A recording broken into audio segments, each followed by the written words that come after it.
pessoal, olá amigos, olá amigas, mais uma vez com vocês aqui no nosso Pode Sanear, o podcast da ABS RJ, nossa Associação Brasileira de Engenharia Sanitária e Ambiental.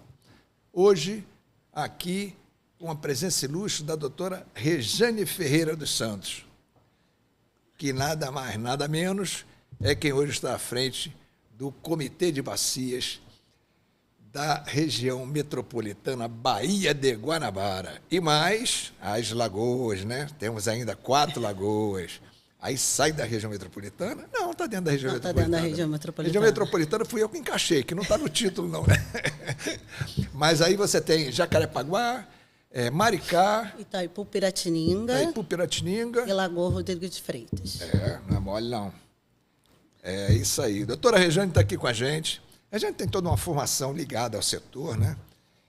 Você vem de geologia... Sou geógrafa. Geógrafa. Vem dessa parte de geógrafa, entra... hoje é doutoranda. Em Dinâmica dos Oceanos e da Terra. Então você faz o seguinte, dá essa linha, como é que aconteceu, como é que você entrou, como é que você chegou nesse processo, porque você, nova, né? Bem nova até, eu diria, mas já com muita experiência. Então, é importante ter as pessoas saberem que quem está à frente de uma instituição como essa tem capacidade, tem formação, tem conhecimento e pode fazer um bom trabalho. Rejane, por favor, faça essas... Vamos lá. Eu sou geógrafa, né? Formada pela UERJ. E quando eu fui trabalhar, né, tinha uma bolsa na Fiocruz, e eu fui trabalhar na Fiocruz. Eles faziam ações, né, tinha um trabalho ali na bacia hidrográfica do Canal do Cunha. Então, quando eu vou trabalhar na cooperação social da presidência da Fiocruz, eu inicio o trabalho também nessa área da bacia hidrográfica ali do Canal do Cunha. Passado algum tempo, assim, 1 ano mais ou menos, desse trabalho, pensando ali o Canal do Cunha, nós descobrimos que tinha o Comitê de Bacia Hidrográfica da Baía de Guanabara e fomos até o comitê para perguntar, para falar que nós queríamos fazer um comitê da Bacia Hidrográfica do Canal do Cunha. Aí, nesse processo, falaram, olha, não dá, não é possível, mas o oeste da Baía de Guanabara, o subcomitê oeste não existe, que é onde está localizado a bacia do Canal do Cunha, e vocês podem ajudar a construir. E aí, nesse processo, em 2012, nós ajudamos a construir o subcomitê do trecho oeste da Baía de Guanabara. Na época, subcomitê. O subcomitê da oeste, porque tinha um leste, já se tinha criado o subcomitê leste da Baía de Guanabara, mas ainda não tinha o oeste. O comitê vem de que data, de que ano, mais ou menos? Ele é de 2005. 2005. Nós fizemos 20 anos ano passado, né? Parabéns. Então, ele é desde 2005 que foi criado, né? Mas com toda uma movimentação, uma mobilização que foi feita, né, na sociedade para que fosse criado. O da Zona Oeste, o da parte oeste que você fala, já foi em 2011. Aí, o trecho oeste, porque assim, você tem um comitê da Baía de Guanabara, onde a gente tem a plenária desse comitê, e tem a plenária também 2 subcomitês. Sim. Porque como é uma região hidrográfica densa, né, 8,3 milhões da população do estado do Rio de Janeiro, é muita gente, então é dividida em subcomitês. Então, nós temos subcomitê leste, Niterói, São Gonçalo, oeste, a capital, Rio de Janeiro, a Baixada Fluminense, está nessa região. E aí nós temos os lagunares, que é o Maricá, Jacarepaguá, Lagoa Rodrigo de Freitas e Itaipu-Piratininga e Niterói. Quando você fala que tem esses municípios, no caso da Baía de Guanabara, os municípios, de alguma maneira, contribuem, né, para a bacia da Bahia ali. Quando vocês fazem investimento, por exemplo, no caso, vocês fazem a definição de quem vai receber o recurso, né? Quando vocês fazem isso, vou citar um exemplo. Por exemplo, o município de Caxias, que tem a divisa com Petrópolis lá na Serra, né, lá em cima. E vocês podem atuar em qualquer local do município de Caxias, assim como os outros, ou vocês só podem atuar no entorno da Bahia? Então, são 17 municípios da nossa região metropolitana, que são 22 municípios. 17 está dentro da região hidrográfica da Baía de Guanabara. Uns totalmente, outros parcialmente. Então, quando é totalmente, nós podemos atuar em toda a região do município. Quando não é, a gente tem que atuar ali dentro da onde nós estamos localizados, né? Por exemplo, uma parte pequena de Petrópolis está dentro da nossa região hidrográfica, por exemplo. Por quê? Porque a verba do comitê ele precisa ser, né, investida dentro da região hidrográfica. Sim, tá. Onde ela é arrecadada. Você responde aquilo que eu coloquei. E eu falei Caxias, porque eu sou oriundo de lá, eu conheço muito bem, por isso que eu fui perguntar. Eu até falei do limite, né? O limite de Caxias. Você já sabe. O pessoal acha que o limite de Caxias é ali no pedágio, ali na subida da serra. Não, é lá em cima. O limite de Caxias com Teresópolis também é lá em cima, lá perto do dedo de Deus. É aquela confusão. Até dizem que o dedo de Deus não é de Teresópolis. Isso é outra história. Mas vamos lá. Me dá, então, um panorama geral. Você praticamente já deu, mas o que mais que você pode completar a nível de... A gente saindo um pouco de área geográfica, mas indo mais para a atuação direta de vocês, com as definições de investimento. Como é que está? Como é que esse recurso chega? Como é que é isso? Você traz os municípios, né? Desculpa, mas pensa o seguinte, nós estamos falando para um monte de gente que conhece, mas um monte de gente maior que não conhece. Alguns já ouviram falar, outros ouvem falar e fazem questão de não saber o que é. Então, é mais para isso mesmo, para esclarecimento de como é que o comitê atua. Então, o comitê é um órgão de Estado que a verba que vem para o comitê é da cobrança da água, pelo uso da água, sim, na sua região hidrográfica. E essa verba, né, estamos aqui falando do Comitê de Bacia Hidrográfica da Baía de Guanabara. Porque as lagoas é complicado.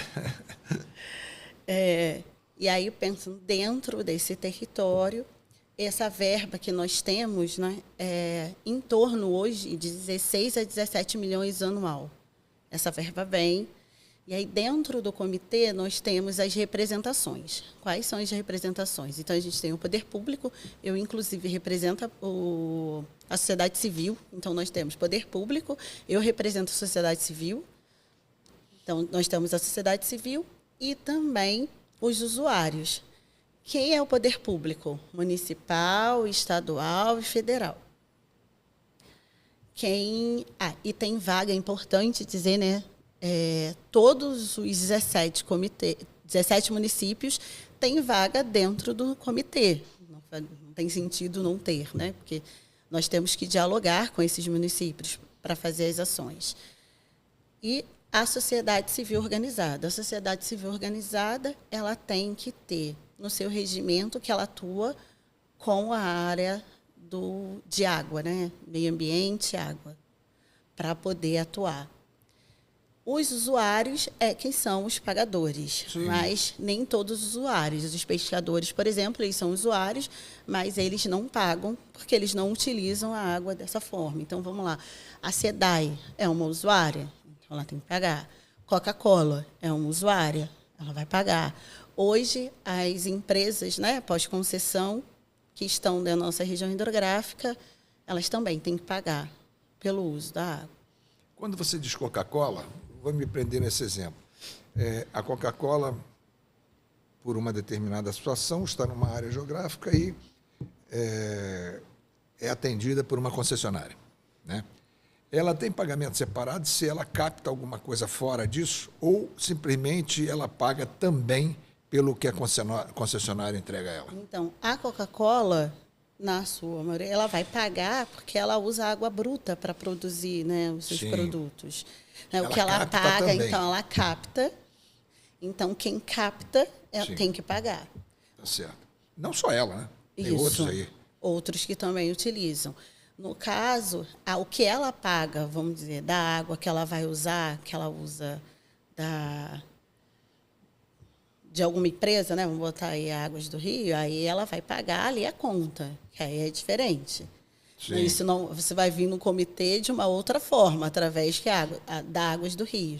Mas quando ela capta a água bruta para produzir os seus produtos, ela tem que pagar por esse serviço. É bom por ficar esse claro, uso, legal. na verdade, né? É o uso. Me diz outra coisa, e a estrutura de vocês? Como é que está? Você tem muita gente lá que ajuda, você precisa de mais gente, como é que a AGEVAP dá socorro? Como é que é isso? Então, hoje nós temos a nossa entidade delegatária, né, que faz a vez da agência de água, porque nós temos a 9433, que é a Lei das Águas do Brasil, que ela fala do lugar da agência de água. Mas no Rio de Janeiro não foi criada a agência de água, então nós temos a AGEVAP, que faz a vez da agência de água. Sim. Qual a única diferença? A AGEVAP, ela não arrecada esse dinheiro, vai para o Estado através do INEA e de lá o INEA vai fazendo esse trabalho. E aí nós temos hoje na UD diferentes trabalhadores, né, os técnicos, né, os especialistas que são essenciais para a realização do trabalho. Inclusive, bom você fazer essa pergunta, porque a gente acabou de solicitar, né, nós, enquanto comitê de bacia, deliberamos o aumento de especialistas, porque tem muito trabalho sendo feito. Como eu disse anteriormente, é uma região hidrográfica gigante, com muitas especificidades, e ter especialistas é essencial para que a gente possa realizar as ações. Sim, lógico.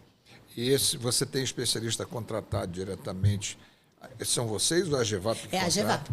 A AGEVAP que tem que fazer contrato. Aí você tem um determinado número que a AGEVAP contrata para vocês, isso. E vocês têm os outros participantes que são, sei lá, os representantes locais que preenchem o colégio do comitê, é isso? Isso, a plenária. A plenária. Então, os trabalhadores da AGEVAP, né, eles trabalham para o comitê. Sim. Então, eles recebem salários, eles estão lá assim, para realizar as necessidades do que nós precisamos. Que a coloca. Isso. Os outros participam de forma colaborativa, mas nas plenárias e tal, e algumas outras discussões, né? Assim? É isso, para tomar decisão. Então, nós temos aí as representações, como eu falei anteriormente, e aí nós votamos. Sim. Tudo que tem que ser feito, né? Então, por exemplo, nós percebemos que tínhamos poucos especialistas, né? Os especialistas que estavam não dariam conta da demanda que nós estamos fazendo, né? Nós temos um plano de gerenciamento de risco agora sendo finalizado, que vai terminar agora em julho. Nós estamos realizando o Sanear BG. Então, nós entendemos que precisávamos de mais especialistas. Nós vamos levar isso para a plenária e vamos dialogar sobre isso e vamos votar. Então, a plenária decide. Tem pessoas da plenária que são especialistas, né, também. Eu, por exemplo, também trabalho na área. Né, tem professor universitário e tem toda a representação da sociedade. Né? Então, nós temos ali os pescadores, nós temos diferentes representações da sociedade. Nós temos... Mais ou menos, não? Mais ou menos, nós estamos aí com 50, 55, mais ou menos. E aí, pensando entre comitês e subcomitês. Se for um pouquinho mais, se a gente for botar as plenárias, porque temos uma divisão, Renato. O que é? Nós temos os subcomitês, né, como eu expliquei anteriormente. Isso. E aí tem aquele local. Porque, como é muito grande, é importante que a população, né, daquele território, que entende aquela realidade, possa dialogar sobre isso. Senão, então, daqui a pouco o cara da Ilha Grande está lá decidindo, opinando lá sobre Maricá. Né? E é isso. Né? Isso faz toda a diferença. Então, o que acontece? Nós temos os subcomitês, então as eleições são feitas por subcomitês. Então, eu estou localizada no subcomitê Oeste. Então, vou mandar toda a documentação. Inclusive, nós temos eleição agora em setembro, é bom? Importante. A gente vai divulgar que assim seja. E aí os subcomitês, aí tem a eleição nos subcomitês. E aí, a partir dos subcomitês, as pessoas que estão ali, que estão dispostas aí, o que a gente chama de comitezão. Né? Quer dizer, aí vai para a plenária do comitê. Então, os subcomitês decidem quem vai os representar no que a gente chama de comitezão, que é a plenária maior. Sim. E ali, na plenária, vai decidir quem é que vai, porque você pode ser por chapa, né, no processo de eleição ou não. A pessoa se voluntaria, eu quero ser a presidenta, eu ser coordenador técnico, coordenador de comunicação. E aí as pessoas votam. Então, toda a decisão do comitê, os subcomitês votam, leva para o comitezão e lá a gente vota. Mas nada Legal. entra na reunião do comitê sem qualquer coisa, qualquer decisão tem que vir dos subcomitês. Legal. Acho que é muito importante. É o melhor caminho para que as decisões aconteçam, né? E que continue assim. Agora, vamos mudar um pouquinho. Você até já deu uma entradazinha assim. Eu ia perguntar para você quais os principais projetos que vocês estão desenvolvendo. Você falou do Sanear BG, mas eu sei que tem outros também, então fique à vontade, dê uma geral desses projetos para a gente. Eu vou falar do Sanear. Se possível, inclusive os locais onde estão acontecendo. Né? Sim. Eu vou falar do Sanear. Sim. O Sanear BG Sanear BG, um trabalho, porque Sanear Baía de Guanabara. Porque tem o Guandu, Sim. que também está fazendo. Então, a gente, é uma questão importante você falar, né? Que eu tenho que falar Sanear Baía de Guanabara, porque quando a gente está dentro do comitê, a gente fica ali com as siglas, né? A gente está conversando, a gente guarda, mas o pessoal não sabe o que é o Sanear BG. Exatamente. E entende outras letras também, entende outra coisa. E aí nós vamos falando dentro da sigla, né? Isso. Então, o Sanear da Baía de Guanabara, ele iniciou em 2024. A gente teve o primeiro agora, né, que foi 2024, 2025, que se encerrou no final do ano passado, que nós investimos 18,6 milhões em 9 municípios do estado do Rio de Janeiro. Vou lembrar alguns aqui. Rio de Janeiro, Nova Iguaçu, Caxias, Tanguá. Deixa eu ver mais o quê? São Gonçalo, Magé? São Gonçalo, Magé. Magé também. Tem outros também que nós realizamos. E aí a gente está instalando o quê? Biodigestores. Sim. Vou iniciar um pouco de como a gente começa a pensar nessa construção, nesse trabalho. Alguns anos atrás, uns 7 anos atrás, 7, 8 anos, o Observatório da Bacia Hidrográfica do Canal do Cunha, junto com a Fiocruz, nós apresentamos uma proposta da implementação de bacia de evapotranspiração em territórios de favelas, na cidade do Rio de Janeiro, entendendo que a questão do saneamento é um problema nesses territórios. Né? Não tem coleta e tratamento do esgoto, né? Vai para a água pluvial. Logo, vai chegar na nossa região, vai chegar nos nossos rios, na nossa região hidrográfica. E como a população...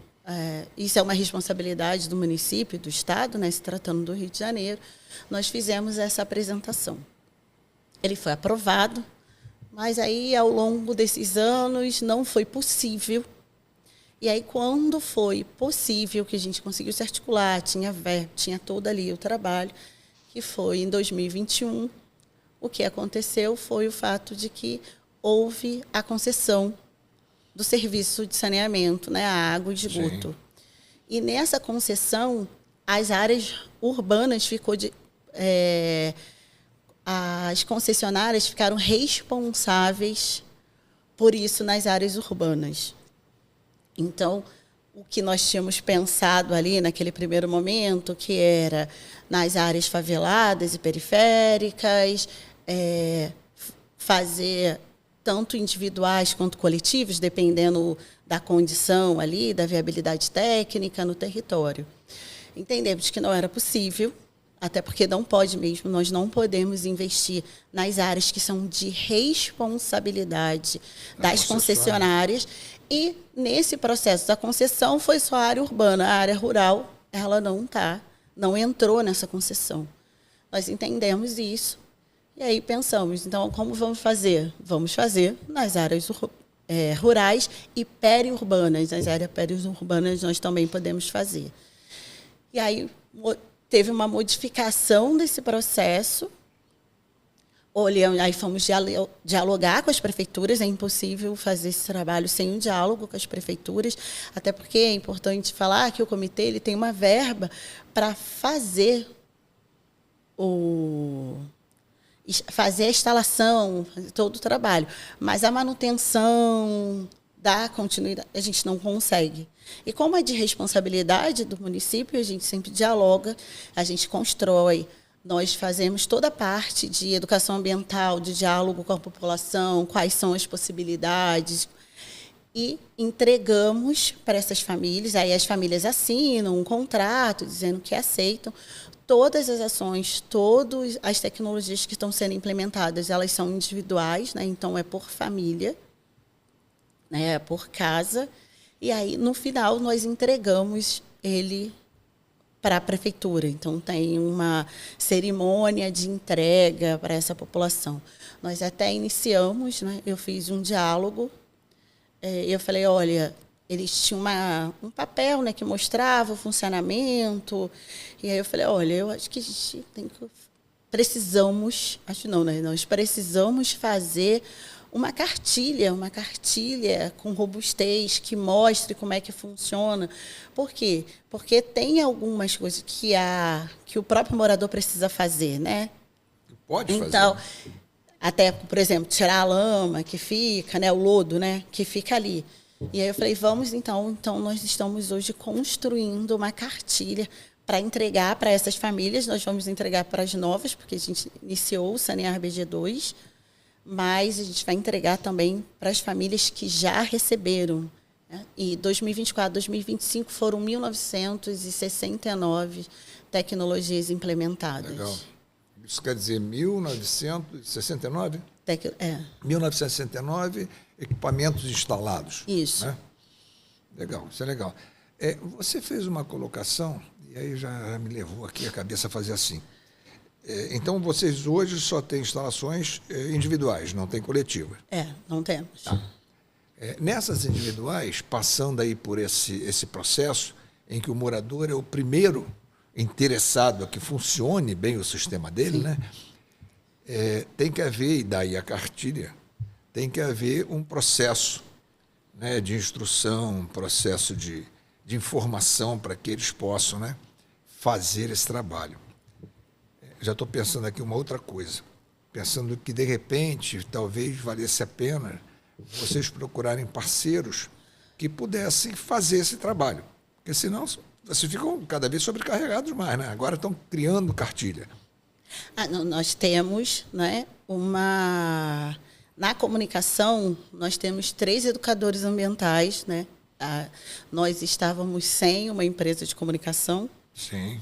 Que acabou o contrato, aí tem todo o processo, né, legal para se fazer, tem que ser por edital, uma empresa ganhou. Então, nós estamos fazendo enquanto comitê, mas tem pessoas trabalhando e recebendo para realizar esse trabalho. Senão vem daquilo que a gente estava conversando antes, as dificuldades de você ter pessoas e tal. Sim, então tem 3 educadores ambientais e o pessoal com a comunicação, e a gente tem uma câmara técnica de educação ambiental e comunicação, através dela nós estamos construindo, mas assim, os membros do comitê eles vão contribuir, os membros e membras vão Sim. contribuindo, mas tem profissionais construindo esse trabalho, realizando a cartilha. Importante, né?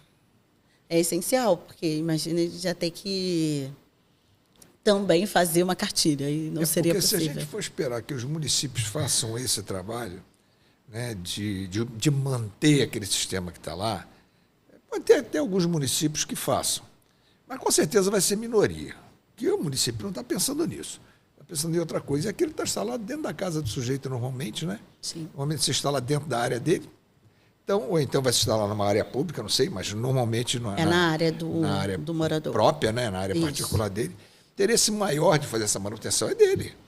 Não só o interesse, a necessidade de fazer, né? É isso aí. Eu acho que tem um monte de desdobramento. Esse trabalho de você ter que ir à casa das pessoas para preparar. Como é que funciona? Vocês fazem a definição dos locais, definem a solução, aí isso se transforma num processo de execução, vai ser licitado. Aí onde é que entra a GEVAP nesse processo? Então, já teve um edital, e aí tem uma empresa contratada. Vocês definiram, aí Isso. vai para a obra. Ganhou a licitação, né? Sim. Dentro do processo igual do Estado, né? Logo, tem uma gerenciadora que vai até o local, aí membros do comitê participam, Mas essa gerenciadora, ela está ligada à GEVAP? Está ligada à GEVAP. O comitê, ele não tem CNPJ, né? Sim. Então, a gente precisa de um CNPJ para funcionar. Então, ele está sempre ligado à GEVAP. Mas tudo passa pelo comitê, Sim. mas está ligado à GEVAP. Então, tem uma empresa gerenciadora que vai até os locais, vai fazer esse processo que a gente chama de sensibilização, de explicar o que é, qual é o processo. E tem uma executora. Então, tem uma empresa que vai fazer o gerenciamento e uma que executa. Uma outra licitação. E aí, através disso, então, quando entra, né, sempre que eu posso, eu falo, olha, é importante, me avisa para eu ir até o espaço, para conhecer o território, apresentar ao comitê qual é a ação que nós estamos ali construindo, colaborando. E na entrega, nós também vamos entregar para essas famílias. E aí a gente entrega geralmente junto com o município. Então, por isso que é importante o papel do município Sim. nesse processo. Então, aqui no Rio, nós entregamos dentro do prédio da prefeitura com representantes do Quilombo Cafundá Astrogilda e o Quilombo Camorim. Porque nós descobrimos nesse processo que nos quilombos nós poderíamos implementar. Então, aqui na capital, nós realizamos isso dentro dos quilombos. Legal. Dentro ali do subcomitê da Lagoa de Jacarepaguá. Eles que indicaram, é importante também. Então, assim, o Oeste, a plenária do Oeste decide para onde vai ser. Do Leste também, e das Lagoas também. Eles decidem o que vai ser feito e para onde vai. E como é que saiu essa definição dos quilombos? Como é que foi a história? Conta esse No particular pra primeiro gente. momento, No nós Rio de Janeiro, descobrindo... né? Município do Rio de Janeiro. A gente não vai ser possível fazer no Rio, não vai ser possível fazer na capital.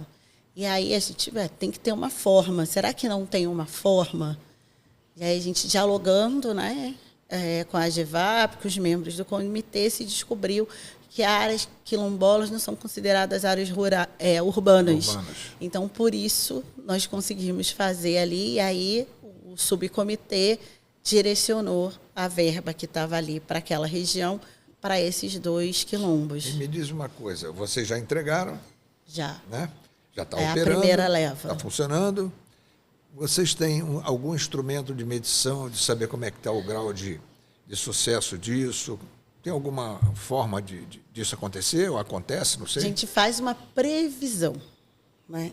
Dentro desse processo, a gente faz uma previsão.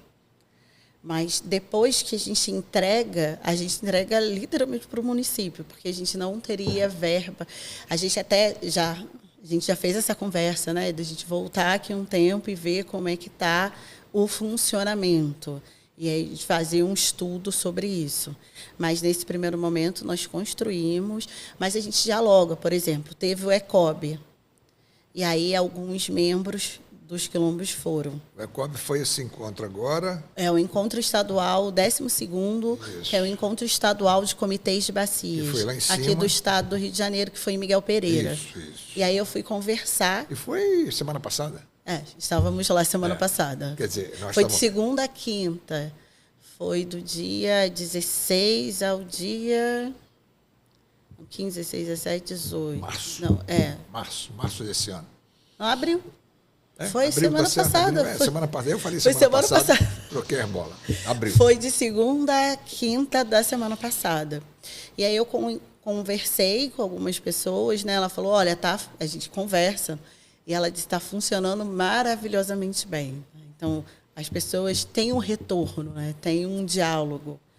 Então, as pessoas vão dizendo que o funcionamento está perfeito. Vou dar uma sugestão.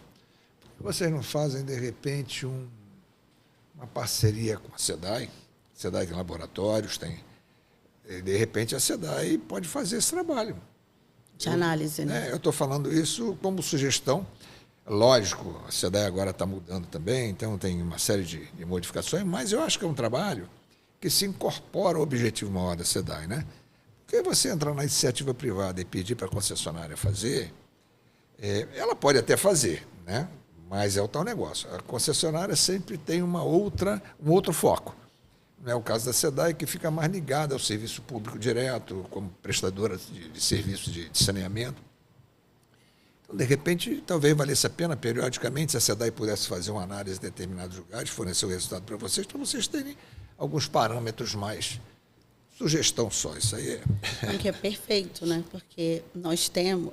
o ter Camorim, um por resultado, exemplo, né? Ele está do lado de uma cachoeira. Sim. Então, se a gente pega a montante, né? E Olha a o gancho aí. jusante ali, a gente consegue perceber como é que está essa análise. Olha o gancho aí.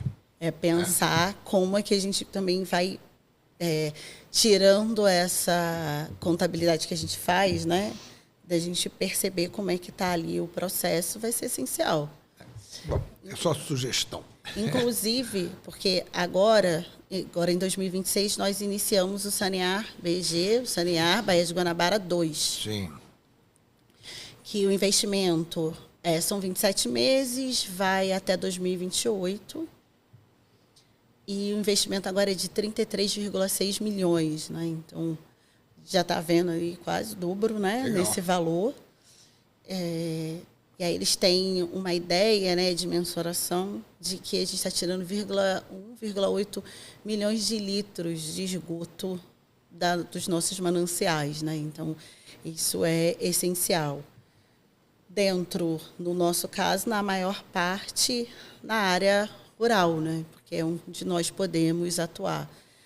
E assim, porque essa população, ela utiliza essa água do rio, né, para fazer plantio, muitas vezes, para fazer a coleta dessa água, também para regar, às vezes para usar de alguma forma dentro de casa, né? Então, o comitê poder estar contribuindo para a melhoria do seu manancial é essencial. Inclusive, o Sanear BG2, o foco principal é nas áreas mais amontantes, onde a gente tem nascentes, né? Então, é cuidar mesmo dos nossos rios. É saúde, né? Saúde, isso não tem dúvida. Me diz uma coisa. Vocês lá trabalham com algumas informações que vêm da ANA, que vêm do IBGE, parâmetros. Como é que funciona essa entrada dessas informações para vocês? É apenas para a definição dos locais ou elas funcionam de uma outra maneira também? Porque eu, por exemplo, tenho dúvidas no caso não quanto ao resultado disso, mas quanto à forma como é feita. Como é que a ANA, por exemplo, contribui para vocês? Vocês buscam mais dados na ANA, buscam mais no IBGE? Como é que funciona isso? Sim, Ou em outro setor, não sei. Voltando um pouquinho, você fala da saúde, né? A OMS, que é a Organização Mundial da Saúde, fala, né, que cada R$1 investido em saneamento, nós deixamos de gastar, né, investir em saúde básica, né? Então, pensar nas DRSAs, que são as doenças relacionadas ao saneamento inadequado, né? Então, pensar em saneamento, isso é essencial para que a população perceba. Assim, falar de saneamento é falar de saúde. E aí, se investir em saneamento, logo nós temos uma melhor qualidade na saúde da população. E aí, voltando para a sua pergunta, que é essa questão dos dados, né? A gente pega os do IBGE, até populacional. Quando eu digo 8,3 milhões vivem na nossa região hidrográfica de pessoas. Então, os dados do IBGE são essenciais até para a gente pensar ali na construção. Poder destinar valores e tal. a questão do saneamento, né? Que o IBGE ele não traz aprofundado, mas ele também vai trazer ali os dados que também colabora para a nossa construção. Os dados da ANA, né? A ANA tem cursos que são essenciais, são cursos gratuitos, curtos. A gente é uma forma também, a gente fala com os nossos membros, né? Nós dialogamos com os nossos membros, que é importante, porque tem gente que chega no comitê, mas não sabe como é que o comitê funciona. E os cursos da ANA contribuem também para esse processo. E os dados da ANA também contribuem para a gente pensar. Porque aí, a gente falar um plano, por exemplo, eu falei que a gente está fazendo um plano de gerenciamento de risco da nossa RH5, de toda a nossa região, de movimento de massa, alagamento, escassez, né? Até porque o Oeste, 80%, né? A maior parte da população do Oeste consome água de uma outra região hidrográfica, que é o Guandu, Sim. que é diferente do Leste, que bebe água da sua região, que está dentro da sua região, está dentro da nossa região hidrográfica do Leste, que é o Guapiaçu Macacu, ali no Imunana Laranjal. E aí os dados da ANA, ele vai contribuir para esse, até porque a gente vai fazendo o macro e depois a gente vem para o micro, né? Porque, imagina, são 17 municípios, a maior parte da população do estado.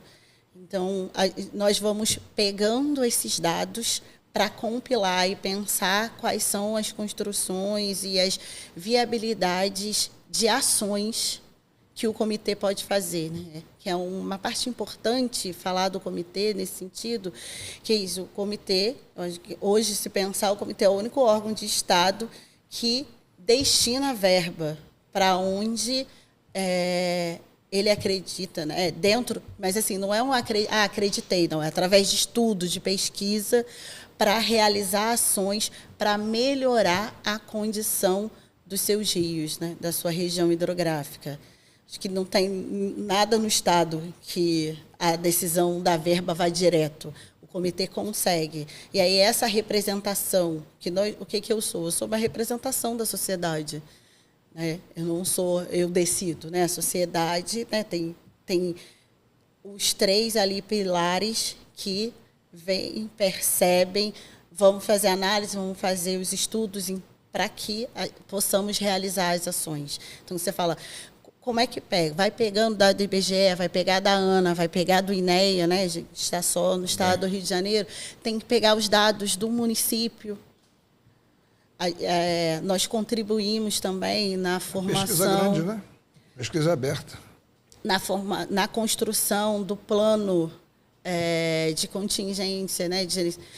Do município do Rio de Janeiro. Então, os municípios, eles são essenciais, né? Se a gente for pensar, a bacia da Baía de Guanabara, ela é gigante, mas ela tem várias subbacias, né? Se pensar na bacia maior.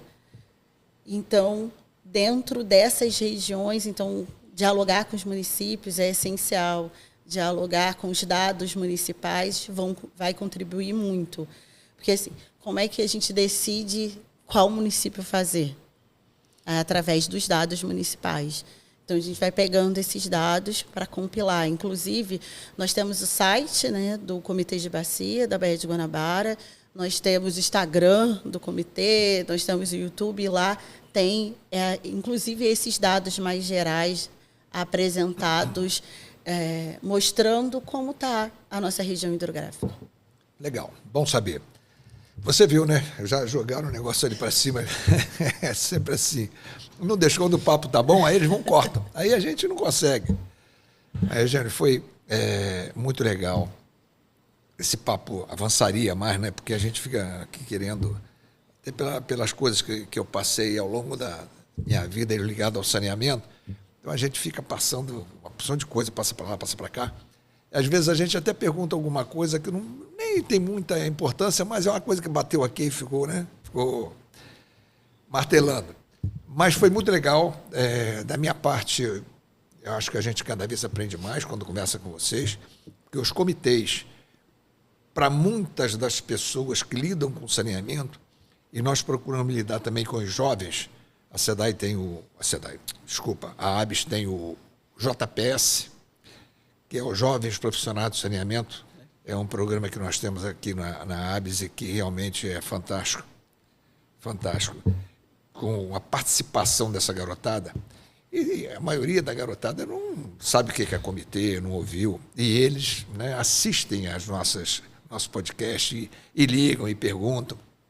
Então, a ideia da gente é essa, é procurar fazer com que as pessoas entendam o funcionamento disso, né, porque é um grande sistema. Né? Tem a Ana lá em cima, é um grande sistema e as coisas vão se interligando. Hoje você tem, com as concessões, obras lá do Programa de Poluição da Baía de Guanabara, que estavam com a SEDAI, algumas ainda continuam, outras estão com as concessionárias, é uma coisa que vai se misturando, vai se ajustando ao longo do tempo, mas isso é importante que a gente deixe claro, não só para os associados, mas também para a população de uma forma geral, que assiste, que nos contacta falando sobre o assunto. Então, o interesse da gente é exatamente esse, informar. Você foi maravilhosa, obrigado, muito obrigado mesmo pela tua participação. E eu vou te deixar à vontade para, nesses minutos finais, você fazer mais alguma colocação, se quiser fazer, para a gente poder encerrar, porque senão ele vai jogar a cadeira em cima da gente. Está nervoso? Eu quero agradecer, né, por esse convite, é sempre importante. Eu fico muito feliz de poder dialogar, né, porque quando a gente está aqui dialogando, mas a gente vai dialogar com milhares de pessoas. E a importância da ABS também para o saneamento do nosso país. Então, agradecer, falar da importância da juventude, que bom que você trouxe. Nós estamos com um plano agora de educação ambiental com a juventude dentro do comitê, porque a juventude é o futuro. E que, se nós não realizarmos o trabalho agora, é eles que vão ficar prejudicados, né? Então, é essencial que eles possam estar em todos os espaços de decisão. É importante também falar, o Comitê de Bacia, ele é um espaço, assim, todo mundo tem voz nas reuniões, né? Voz e voto é quem é membro, mas todos e todas podem participar da reunião do comitê e poder dar ideias, né? Você acabou de falar, vamos pensar no estudo, ver com a Ana, né? Então, eu vou levar isso para dentro do comitê e como é que a gente vê mais para frente esse processo. Então, a participação da juventude é essencial, que bom que vocês têm. Né? O comitê, a gente está buscando, né, os comitês em geral, um aumento da participação da juventude, mas para isso nós temos que preparar esse espaço e dar espaço para a juventude para que ela possa chegar também. E aí falar do Comitê da Baía de Guanabara, pensar na nossa região hidrográfica, né? Porque quando se pensa na Baía de Guanabara, se fala Baía de Guanabara, as pessoas pensam no espelho d'água, né? Olham para aquele espelho d'água, que é um cartão postal do nosso estado, né? Um grande cartão postal. E o que nós estamos dialogando aqui, falar de saneamento, é pensar que a maior parte, né, não só, mas a maior parte da poluição, dos problemas que tem da Baía de Guanabara de poluição, né? A gente sabe que tem poluição no espelho d'água também, área de fundeio, né? Muitas coisas acontecendo ali no espelho d'água, mas a maior parte vem do continente, da sua região hidrográfica. Então, qualquer ação que a gente possa fazer enquanto comitê, né, enquanto sociedade, em parceria, né, Estado, município, ela vai contribuir muito para a melhoria do espelho d'água. Não se pensa na Baía de Guanabara olhando para o espelho d'água. Você tem que olhar para o continente, literalmente dar as costas, mas não dar as costas, assim, estou dando as costas. Não, olhar para o que está chegando. Porque como ela é um resultado, é importante a gente fazer as ações, né? As ações serem realizadas no continente para que a gente possa melhorar o nosso espelho d'água. E aí eu tenho muito orgulho isso mesmo, assim, de ter sido escolhida para ser presidenta do comitê. Está acabando agora, o meu mandato acaba em setembro. Como eu tenho um doutorado para fazer, eu estou entregando a presidência do comitê. Mas falar que agora, daqui a pouco, vai entrar nas nossas redes sociais, no nosso site, o processo de eleição do comitê. Então, venham para o Comitê de Bacia, venham participar, para que a gente possa, de fato, melhorar as condições de vida, saúde de toda a população, especialmente a população socioambientalmente vulnerabilizadas, que estão nas favelas e periferias, né, do nosso estado, né, não só da capital, do nosso estado, que são as principais prejudicadas nesse processo. Mas poder realizar esse trabalho, que é um processo democrático com outros, né? Eu estou aqui, eu sou a presidenta, mas eu sou mais uma. Somos muitas e muitas buscando a melhoria da saúde da população e da saúde ambiental para a melhoria do nosso estado e da nossa região hidrográfica. Obrigada. Legal. Obrigado a você. Foi um prazer estar aqui com você. E, olha, eu vou deixar um recadinho rápido aqui, que é o seguinte. O JPS, o nosso Jovens Profissionais de Saneamento, ano passado, nós começamos com... Quando eu digo começamos, porque nós estamos há 3 anos recuperando. Na verdade, ele já vem de uma longa data, é um programa nacional, da ABS Nacional, não é da ABS RJ. A ABS está presente no país inteiro, em todos os estados. Então, esse programa está... Todos os estados têm. Mas aqui no Rio de Janeiro, nós saímos de um número de 20 e poucos, 30 associados, 30 para fazer conta redonda, era menor, e terminamos o ano com 400 e poucos associados. E vamos esse ano para a mesma meta. Começamos agora o JPS 2026. Já começamos com as atividades. A gente tem 4 vertentes, 5, depende aí dos desinteresses também, mas a gente procura as 5: água, esgoto, resíduo, meio ambiente como um todo, drenagem. Então, esses vetores, né, vamos assim dizer, são o espectro do programa em si. Então, nós falamos, bom, agora nós estamos começando com água. Aí você tem a turma, o pessoal que quer mais saber de água e tal, aí eles vêm e vão se inscrevendo. A inscrição é gratuita, de 15 a 35 anos de idade, formado ou não, de qualquer área. O cara pode ser estudante de culinária, não tem problema. Administrativo, não tem problema. Tem interesse, quer aprender, entra lá. Tem ações físicas no local, tem ações pela internet, tem palestras, tem uma série de aspectos que a gente procura trabalhar para motivar essas pessoas. No final do ano a gente faz um encontro, a gente faz encontros periódicos, acaba a parte de água, que fica mais ou menos no mesmo grupinho na água, aí de repente vem um grupo de esgoto, alguns de lá saem, e vai ficando mais ou menos assim. Isso vai virando, é meio mutante. O pessoal vai se ajustando. E a gente faz, a cada fechamento desse ciclo, a gente faz um encontro com a garotada e tal. E no final do ano a gente faz um encontro maior. Então, é muito legal quando a gente chega nesses encontros e a garotada diz, eu ia fazer administração. Não vou, eu vou para engenharia, estou adorando isso. Eu não sabia que era assim. Você leva um garoto desse, uma menina dessa, um estudante desse, para um guandu, e mostra ele o que é o guandu, leva para uma estação, como a estação de alegria, de esgoto, e mostra ele, leva lá para uma área da Conlurb, lá uma bacia daquela, né, um banheirão que a gente brinca, lá na Praça da Bandeira, por exemplo. Ficam loucos, os caras não sabem que existe, né, porque isso motiva muito a gente. Então, eu acho que se você também puder divulgar nas suas áreas, nós estamos aqui abertos, porque é um programa que é de graça. Entendeu? E para qualquer área, qualquer um. É só entrar na internet, procurar ABS Rio, JPS, vai aparecer. Aí ele faz a inscrição dele, vai participando, não é obrigado, ele vai participar do jeito que ele quiser participar. Mas então eu acho que fica aqui a notícia do JPS, que está recomeçando. Todo ano a gente está fazendo agora e fazendo essas ações assim. Fica a mensagem do JPS. Os nossos associados sabem, porque a gente volta e meia está falando nisso, né? Micaela e Helena fazem um trabalho sensacional, são nossas diretoras, trabalho sensacional à frente desse grupo, além de toda uma turma que funciona ao redor. São todos colegas nossos associados, diretores, conselheiros, que participam desse processo.